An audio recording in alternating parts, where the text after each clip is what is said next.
2016 წლის იანვრიდან ბორჯომის მუნიციპალიტეტის გამგეობისა და საკრებულოს თანამშრომლები დაახლოებით 20%-ით მომატებულ ხელფასს მიიღებენ.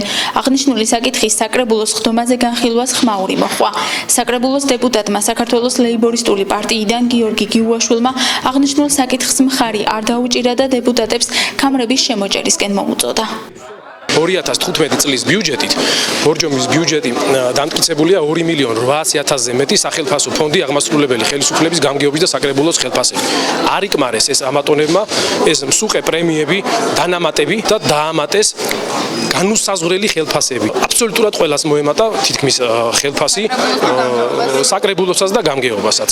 ძალიან სამწუხაროა, რომ გრძელდება ასეთი ფორმით ქამრების შემოჭერის პოლიტიკა და ბორჯომი არის მოწინავე ამ ქამრების შემოჭერაში. ყველა თანამშრომლის ხელფასი იზრდება საკრებულოს თავმჯდომარის და გამგებლის გარდა. რამდენით იზრდება? დაახლოებით 18-20%. მომავალი წლიდან ყველა მიიღებს მომატებულ ანაზღაურებას. მომავალი წლიდან, იმიტომ რომ მუშაობენ, საქმეს აკეთებენ, ანაზღაურება შესაბამისი და შესაბამისი უნდა ქონდეს ყველა ადამიანს.